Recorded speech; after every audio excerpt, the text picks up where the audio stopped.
이제 농사철 됐어요. 시골에 여러 사람들이 모여서 논물 되는 것을 보라고 하는데 그 보를 손보고 있습니다. 국가에서 콘크리트로 잘 만들어줬어요. 그래도 이제 한 해 겨울을 지냈으니까 문을 열어주는 그 수문 개방 장치에다가 이렇게 녹 제거하는 그런 구리스도 바르고 그 다음에 물 내려가는 농로를 전체적으로 한번 손을 봅니다. 이게 시멘트로 잘 만들어진 곳이면은 아무 문제가 안 생기는데 그냥 흙으로 만들어진 농로는 겨우새 쥐들이 이제 이렇게 구멍을 파서 손상을 시킬 수가 있어요. 수로에 물 새는 곳이 있는지 없는지 돌아보고 수리할 것은 또 수리를 하게 됩니다. 옛말에 호미로 막을 것 가래로 막는다 했습니다. 처음에는 아주 작은 힘으로 그걸 해결할 수 있었을 텐데 나중에 큰 힘이 들어가도 그거를 수리하기가 어렵게 될 수 있다 하는 겁니다. 그래서 요즘은 호미로 막을 것 가래로도 못 막고 포크레인으로 막는다 그런 말도 있습니다. 이번에는 반대로 이제 농로를 쭉 돌아가면서 뭘 보는가 하면 허물어진 곳, 농로가 허물어진 곳이 있어요. 짐승이 이렇게 밟고 지나가서 허물어진 곳, 그래서 물이 흐르기가 쉽지 않을 수가 있습니다. 그러면 흙을 퍼내야 하는 겁니다. 그리고 막힌 것을 뚫어줘야 돼요. 그래야 한 해 농사를 짓는데 아무런 문제가 없습니다. 우리 아파트에 이제 101호에 사시는 분이 새로 이사를 오셨는데 뜨거운 물이 콸콸콸 안 나온다고 반장님이 전화를 주셨어요. 한번 내려가 봐 주실 수 있겠습니까? 해서 제가 가서 보니까 우리 집 수압이나 그 집 수압이나 별반 차이가 없어요. 또 그도 그런 것이 이제 계량기를 통해서 물이 들어와서 그 물이 이제 물을 덮이려면 보일러까지 가야 되잖아요. 그래서 거기서 물이 데펴서 이렇게 다시 내려오는 것이라 수압보다도 거기서 물을 빨리빨리 데피지를 못하기 때문에 물이 천천히 나오는 것이어서 제가 우리 집 수압이나 이 집 수압이나 별반 차이가 없네요. 그랬더니 그분이 굉장히 좋아하시더라고요.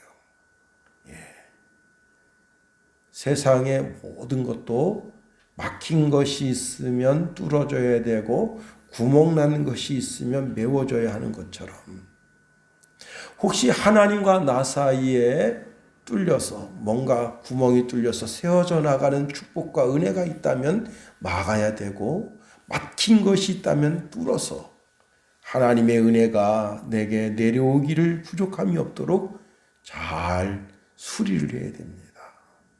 그런데 하나님과 나 사이를 막고 있는 것이 무엇인가 가만히 들여다보면 죄가 나를 막고 있대요. 예레미야 5장 25절에 보면 너희 허물이 이러한 일들을 물리쳤고 너희 죄가 너희로부터 좋은 것을 막았느니라. 하나님과 나 사이에 죄가 그것을 막고 있대요. 하나님의 좋은 것들. 빛들의 하나님으로부터 오는 온갖 좋은 것들을 다 막고 있대요. 우리가 하나님을 떠나서 방황하면서 하나님의 말씀과는 전혀 상관없는 그런 삶을 살아갈 때 하나님이 우리에게 주시는 은혜, 하나님이 우리에게 주시는 복을 우리가 걷어차게 될 때가 있는 겁니다. 복이 내려오는 통로를 막을 때가 있는 거예요. 그래서 하나님은 은혜와 은총 축복을 주시고자 원하시지만 내가 그걸 차버리는 거예요. 발로 차버리는 거예요. 신명기 28장 15절에 보면 내가 만일 내 하나님 여호와의 말씀을 순종하지 아니하여 내가 오늘 내게 명령하는 그의 모든 명령과 규례를 지켜 행하지 아니하면 이 모든 저주가 내게 임하며 내게 이를 것이니 그랬습니다. 내가 하나님 말씀 떠나면 그때부터 저주가 임하게 되는 거예요. 하나님의 은혜가 크고 하나님이 주시는 복이 크지만 내 쪽에서 그걸 거부하고 있다 하는 겁니다. 우리 아파트에 있는 놀이터는 지금 이제 다 그냥 놀이터를 걷어치우고 거기다 잔디를 심고, 그리고 어떤 분이 몇 년 전에는 이제 감나무를 심었어요. 그래서 감나무가 제법 한 1m 정도 자라서 놀이터가 아주 유명무실해졌지만 애들이 가끔 그 놀이터에 가서 흙놀이도 합니다. 그런데 흙놀이를 너무 진지하게 하다 보니까 거기에 아주 눌러 앉아가지고 바지를 다 더럽히고 위에 상의를 다 더럽히고, 그리고 뭐 손, 얼굴, 발 전체 흙덩어리죠. 엄마가 그 아이를 붙잡고 야, 집에 가서 씻어야 되겠다. 자, 집에 들어옵니다. 제일 먼저 뭘 하겠어요? 옷을 싹 벗깁니다. 그 흙 묻은 옷으로 막 집에 돌아쳐 버리면 모래가 집에 떨어지면 그 얼마나 엄마가 청소하기 어렵겠어요. 그 더러운 옷을 싹 벗기고 그 옷을 세탁기에 집어넣고 샤워실로 데려가서 몸을 깨끗하게 씻깁니다. 하나님도 우리가 하나님 앞에 나와서 하나님 내 죄악을 깨끗하게 씻겨주세요, 예수님 내 죄악을 깨끗하게 씻겨주세요 하면 예수님께서 우리의 죄악의 옷을 벗겨주시고, 그리고 우리의 손과 발과 얼굴과 우리의 심령에 묻어있는 모든 죄악을 깨끗하게 씻어주십니다.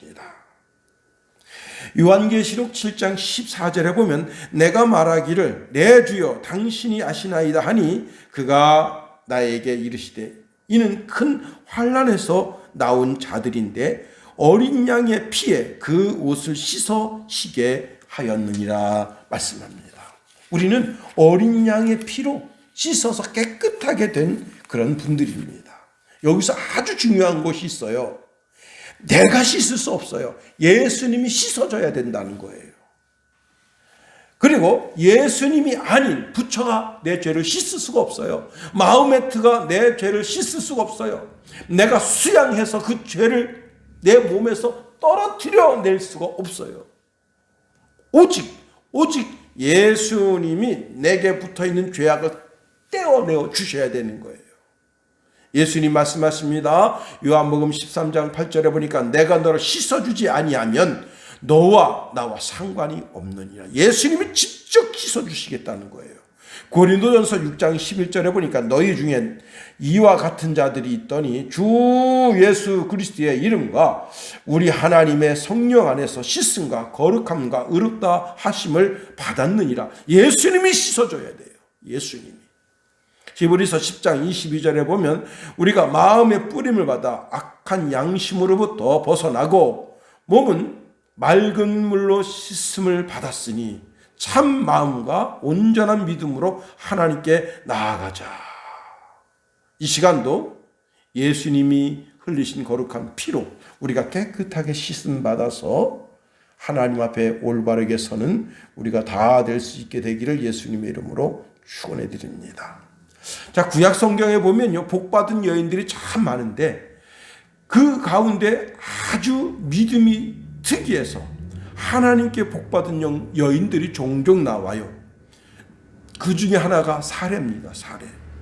사레는 아브라함의 부인인데 그녀는 남편이 애굽에 내려갈 때 사레, 오늘부터는 내 누이라고 해야 돼. 응? 그래야 나도 살고 자기도 살아. 어제까지 한 입을 덮고 자던 부부인데 오늘부터 나를 오빠라고 부르고 너는 나의 여동생이 된다. 그게 말이 되냐고요. 말이 안 되는 소리를 하는데, 아브라함이 그런 말도 안 되는 소리를 하는데 사레가 예 하고 대답하고, 누가 물어보니까 이 사람 누구요? 그랬더니 우리 오빠인데요.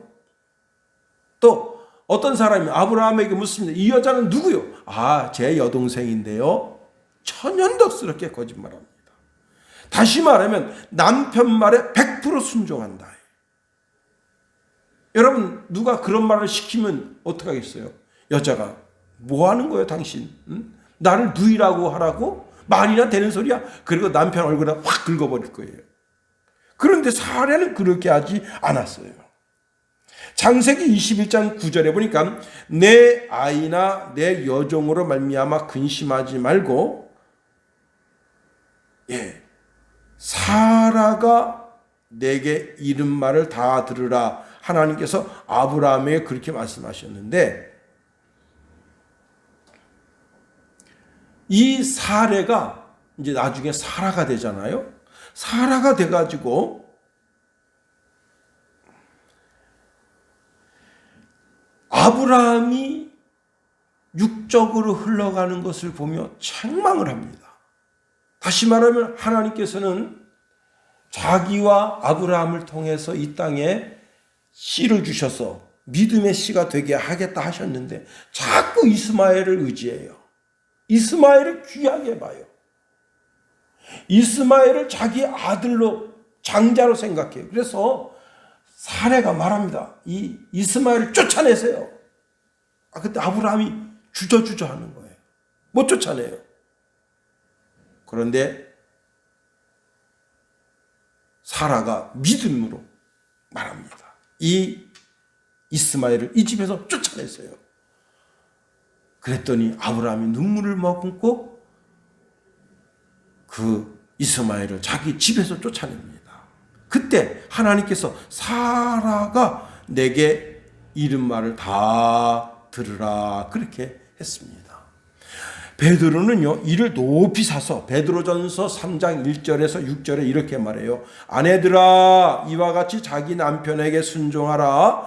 이는 혹 말씀을 순종하지 않는 자라도 말로 말미암지 않고 그 아내의 행실로 말미암아 구원을 받게 하려 함이니 너희의 두려워하며 정결한 행실을 봄이라.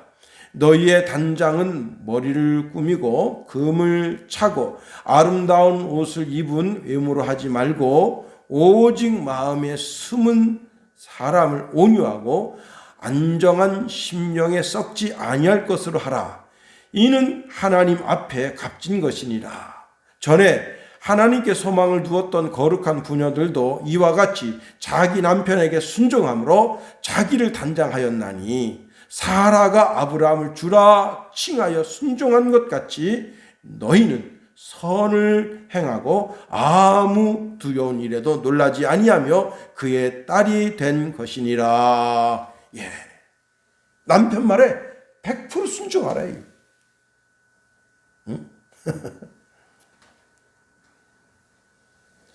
자, 아내가 남편을 하대해 보세요. 그러면 남편이 초라해진데 어느 순간에 아내도 초라해집니다. 그런데 남편을 높여보세요. 어느 순간에 자기도 존귀한 사람이 되는 겁니다. 남편 말에 100% 순종하면 그 여자가 더 빛나게 되는 거예요. 에베소서 5장 22절 23절에 보니까 아내들이여 자기 남편에게 순종하기를 주께 하듯 하라. 이는 남편이 아내의 머리됨이 그리스도께서 교회의 머리됨과 같음이니 이는 그가 바로 몸의 구주시라 했습니다.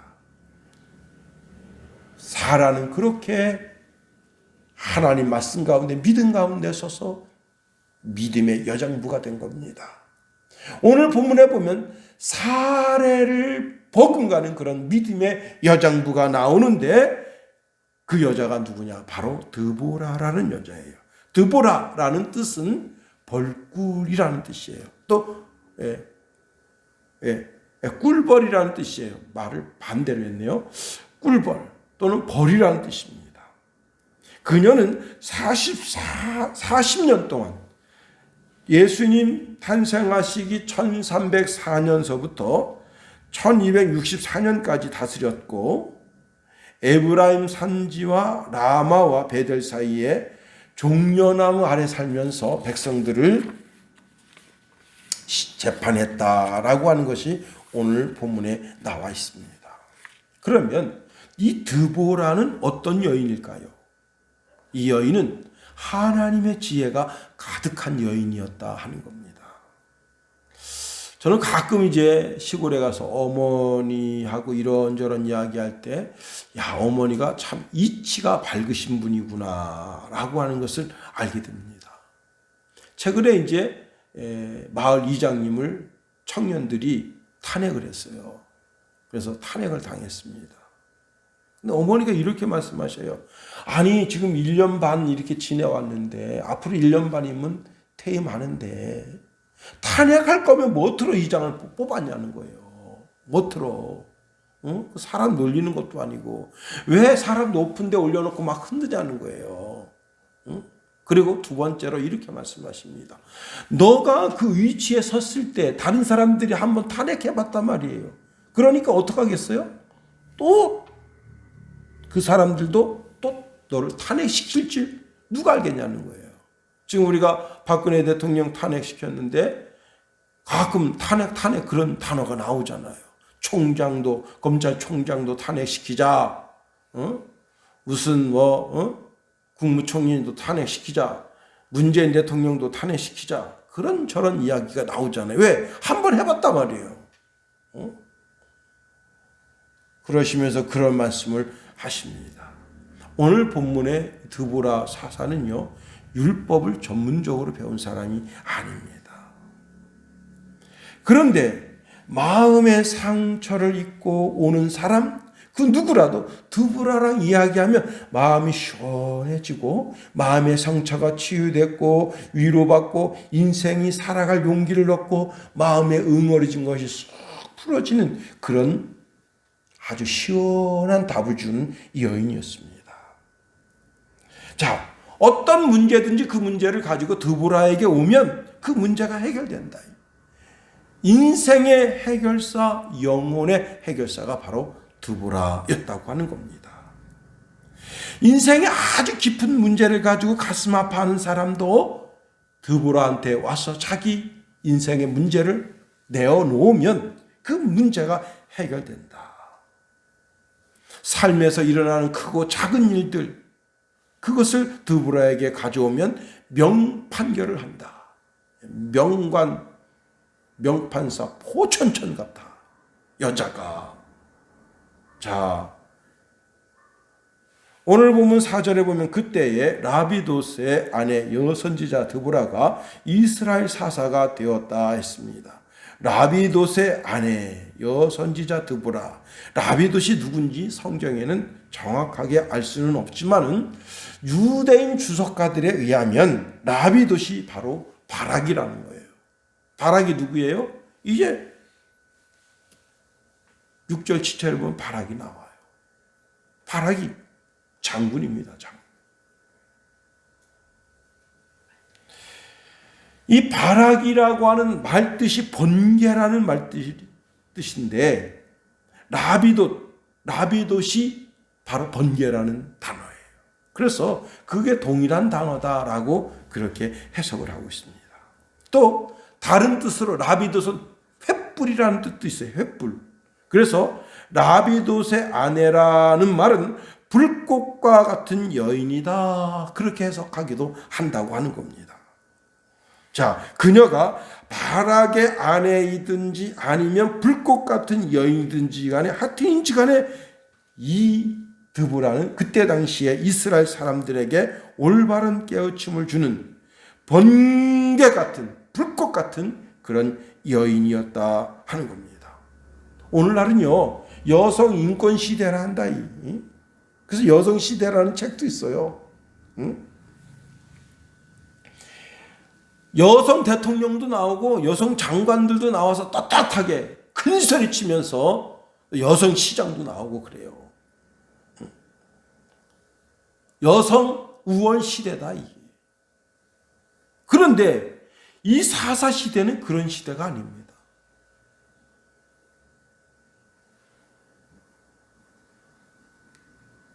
하나님은 남자나 여자나 종이나 자유자나 헬라인이나 히브리인이나 수구다인이나 어떤 사람도 차별하지 않으시지만 유대인들은 전통적으로 남성 우월주의 사상을 가지고 있어요. 그걸 배격할 수가 없어요. 그런데 그러한 시대에 수많은 남자들이 있는데 남자들 속에 드보라가 사사가 됐다. 우리나라의 역사 속에 선덕 여왕 같은 존재다. 이 여자가. 그러니까 보통 여자가 아니에요. 이 드보라 사사가 종려나무 그늘 밑에서 재판석을 할 때 재판을 받으려고 수많은 사람들이 거기 줄 서 있다. 출애굽기 18장에 보면 모세가 재판을 하려고 이제 재판석을 열었는데 수많은 사람들이 와서 기다리고 재판을 받는 것과 똑같다. 그러면 이 드보라 사사가 어떻게 해서 그 모든 사람들의 심리를 듣고 명확하게 판단하고 모든 사람들의 마음에 응어리진 것을 풀어주고 마음을 시원하게 할 수 있었느냐? 그것은 바로 이 여인이 하나님께로 지혜를 받았다는 거예요. 모든 사사는 다 하나님께로부터 성령을 받고 성령께서 주시는 지혜를 가지고 있다는 거예요. 이게 중요합니다. 자, 솔로몬 보세요. 솔로몬이 기본 산당에서 1,000번제를 드리기 전에 자기가 직무실에 가면 아주 노련한 대신들이 쫙 있어요. 이 노련한 대신들이 그때 당시 솔로몬 나이가 13살. 13살짜리가 뭘 알아요? 응? 그러니까 갖고 노는 거예요. 어떤 분은 12살에 왕이 됐을 거라고 주장하는 분도 있습니다. 아주 어린 나이에 왕이 된 거예요. 그러니까 대신들이 가지고 노는 거예요. 근데 그가 기본 산당에 올라가서 하나님께 번제를 드립니다. 1,000번제를 드려요. 그리고 하나님께 지혜를 얻습니다. 아주 놀라운 일이 생겼어요. 열왕기상 3장에 보면 아주 부도덕하게 사는 여인이 자기 아들 죽은 사건으로 인해서 왕에게 재판을 청구했을 때 그때 이 솔로몬이 아주 명쾌하게 그 사건을 해석했습니다. 그리고 법리적으로 판결을 했어요. 열왕기상 3장 28절에 보니까 온 이스라엘이 왕이 심리하고 판결함을 듣고 왕을 두려워했다 했어요. 왜? 왕에게는 하나님의 지혜가 있었기 때문에 그렇습니다. 자, 솔로몬이 심히 어리고 보잘것없는 왕이었지만 하나님께 1,000번제를 드리면서 지혜를 구해서 지혜의 왕이 됐다면 그게 길을 보여주는 거예요. 한 시대에 어리어리하고 어벙벙한 사람이라도 하나님께 1,000번제가 아닌 10,000번제라도 드려서 하나님께 예배를 올려드리고 하나님께로 지혜를 얻어서 이 시대에 똑똑한 사람이 되라는 거예요. 그걸 보여주는 거예요. 자, 하나님께서 1,000번제를 통해서 지혜를 구할 때 하나님 얼마나 기뻐하셨습니까? 하나님 뭐라 말씀하시냐면 내가 이것을 구하도다 자기를 위하여 장수를 구하지 아니하며 부도 구하지 아니하며 자기 원수 생명 멸하기도 구하지 아니하고 오직 송사를 듣고 분별하는 지혜를 구하였으니 내가 내 말대로 하여 내게 지혜롭고 총명한 마음을 주노니 내 앞에서도 너와 같은 자가 없었거니와 내 뒤에도 너와 같은 자 일어남이 없으리라. 내가 또 내게 구하지 아니한 부귀와 영광도 내게 주리니 내 평생의 왕들 중에 너와 같은 자가 없을 것이라. 내가 만일 내 아버지 다윗의 행함같이 내 길로 행하며 내 법도와 명령을 지키면 내가 또 내 날을 길게 하리라. 자, 솔로몬이 지혜를 구했더니 지혜의 왕이 된 거예요. 우리도 하나님께 지혜를 구해야 됩니다. 야고보서 1장 5절에 보니까 너희 중에 누구든지 지혜가 부족하거든 모든 사람에게 후히 주시고 꾸짖지 아니하시는 하나님께 구하라. 그리하면 주시리라. 우리가 살아도 하나님의 지혜로, 하나님의 명철로 살아야 됩니다. 고린도전서 15장 1장 25절에 하나님의 어리석음이 사람보다 지혜롭고 하나님의 약하심이 사람보다 강하다 했어요. 출애굽기 18장에 모세가 하루 종일 재판을 합니다. 재판을 하는데 크고 작은 사건 다 심리하는 거예요. 두 사람 딱 서가지고 이 사람 자기 이야기합니다. 이 사람 자기 이야기합니다. 견디지를 못하는 거예요. 그때 장인 이드루가 그걸 봤습니다. 그리고 자기 사위에게 아주 귀한 말을 합니다. 그것은 무엇인가 하면 자네 혼자서 이렇게 이 많은 사람들을 심리하고 판결하는 것은 옳지 못하네. 그러니 자네는 하나님을 두려워하고 진실하고 불의한 이익을 미워하는 자를 살펴서 백성 위에 천부장, 백부장, 50부장, 10부장을 세워서 아주 작은 사건은 자기 스스로가 해결하고 자기 스스로가 해결하지 못하는 사건만 가지고 와서 그걸 재판을 받게 하게. 장인 이드루가 자기 지혜를 빌려준 거예요. 그랬더니 모세가 한 번 들으면 탁 아는 거예요. 그래서 천부장, 500부장, 100부장, 50부장, 10부장 쫙 세워서 작은 사건은 스스로 해결하고 자기 자신들이 해결하지 못하는 큰 사건들만 모세에게 가져오게 했어요. 이게 얼마나 지혜롭습니까? 지혜는 그와 같은 거예요. 여러분, 교회 지도자도 지혜가 있어야 돼요. 그리고 지혜자를 뽑아야 돼요. 초대교회 집사들을 뽑는데 바로 지혜자들을 뽑습니다. 사도행전 6장 3절에 보니까 형제들아 너희 가운데 성령과 지혜가 충만하여 칭찬받는 사람 7을 택하라. 우리가 이 일을 그들에게 맡기겠다 했습니다. 제가 이제 현대 엘리베이터 거기서 일할 때 한 직원이 우리 강의사라고 하는 분한테 부당한 대우를 받았어요. 욕을 먹고 진짜 이 강대상에서는 도저히 담을 수 없는 그런 욕을 들었어요. 제가 이제 현장을 돌아보다가 그분을 만났는데 그분이 제가 목사인 걸 알아요. 형님, 저 말씀드릴 게 있습니다. 그래서 왜 그냐 그랬더니 오늘 제가 강의사한테 아주 부당한 대우를 받았는데 그럼 때려 죽이고 싶습니다. 이렇게 얘기해요. 그래서 내가 그건 옳지 않다. 혹시 그 사람한테 부당한 대우를 받았다면 말로 언쟁으로 싸워라. 당신 나한테 그렇게 말할 수가 있냐 하고 싸워라. 그리고 관계가 아주 불편했을 때 헤어지는 것은 아주 나쁜 수다. 너 인생 살면서 혹시 누구랑 일하다가 관계가 불편해서 그렇게 막 네가 그 직장 사업장을 때려치고 나가지 않았냐 그랬더니 어떻게 하세요? 대부분 사람들이 그렇게 한다. 그렇게 하면 안 된다. 제가 충고를 했어요. 그랬더니 되게 좋아하더라고. 그리고 이제 그날 강의사한테 전화를 한 거예요. 자기가. 나 아까 그때 기분 나빠서 그랬더니 너 거기 가만히 있어라. 강의사가 달려왔습니다. 근데 미안하다. 그 자기네 둘이서요. 그 포장마차 집 들어가서 아주 포장마차 집을 그냥 소주를 다 없앨 때까지 마셨대요. 술을. 그리고 친구하기로 했대요. 나이가 똑같아서. 응? 지혜는 그와 같은 겁니다. 여러분 이솝 잘 알죠? 이솝이 여행 중에 지혜를 발휘합니다. 이제 노예들을 많이 사서 집으로 돌아가는데 주인이 말합니다.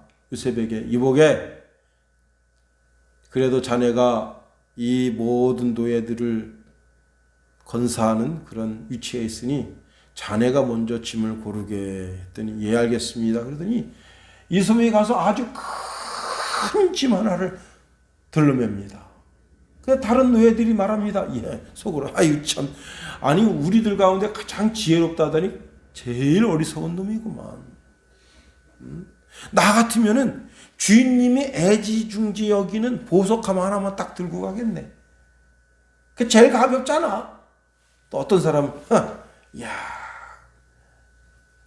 그러면서 이렇게 저렇게 이솝을 비아냥거립니다. 그런데 하루 가니까 이솝의 짐이 조금 줄었어요. 이틀 가니까 또 줄었어요. 이솝이 뭘 좀 짊어졌느냐? 이 노예들과 주인이 먹을 빵, 그 마른 빵 있잖아요. 그 마른 빵을 짊어진 거예요. 그래서 그 집에 도착할 때 되니까 아무것도 없이 빈 보재기만 들고 간 거예요. 그때 그 종들이 이솝의 지혜를 보고 놀랬다는 거예요. 여러분, 세상에도 지혜가 이렇게 윤택하고 아름다운데 하물며 하나님의 지혜이겠느냐 하는 겁니다. 드보라가 하나님의 지혜를 가지고 40년 동안 다스렸어요. 40년 동안 나라가 편안했습니다. 여자가 다스리는데도 우리가 하나님의 지혜를 얻어서 그 지혜로 참 지혜자의 인생을 살게 되기를 예수님의 이름으로 축원해 드립니다. 기도하겠어요. 하나님 감사합니다. 우리에게 참 지혜를 허락해 주시옵소서.